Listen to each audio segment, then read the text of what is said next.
مدیتیشن معجزه. در یک جای کاملا آروم، در حالتی که بهت حس خوبی میده بشین. یک نفس عمیق بکش و چشمات رو آروم ببند. پلکات رو به هم فشار نده، فقط نرم روی هم بذار. نفس بکش. هوا رو از بینی وارد بدنت کن. حس کن که درونت از هوا پر میشه. با هر نفس فشار از روی عضلاتت برداشته میشه. با هر بازدم تنش و فشار از بدنت خارج میشه. دم، بازدم، دم، بازدم. الان بدنت کاملا رها و آزاده. نفس بکش.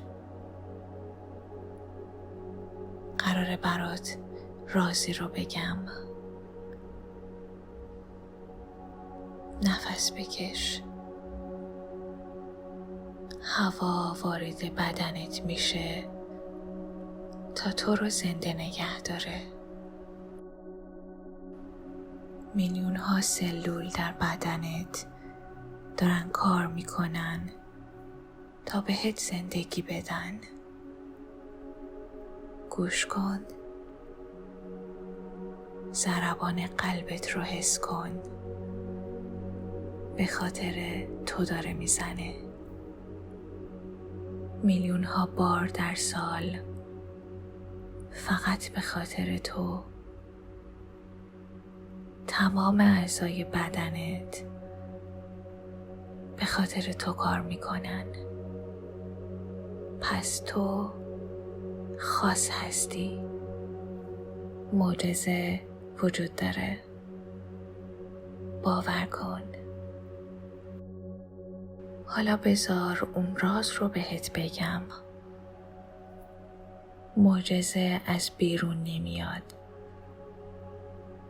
معجزه از درون تو میاد. راز اینه. تو خودت معجزه‌ای.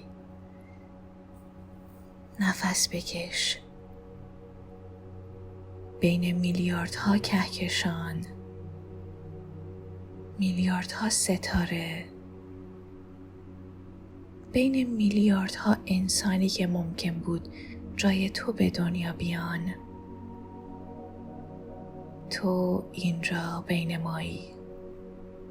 پس دلیلی براش بوده. به تو یک زندگی هدیه داده شده که باید ازش استفاده کنی. تو به معجزه نیاز نداری، چون خودت معجزه‌ای. هیچ چیز نمیتونه این رو از تو بگیره. به دنیا ثابت کن که معجزه‌ای. نفس بکش. با هر نفس انرژی وارد بدنت میشه. درونت پر از انرژیه. عضلاتت دارن بیدار میشن.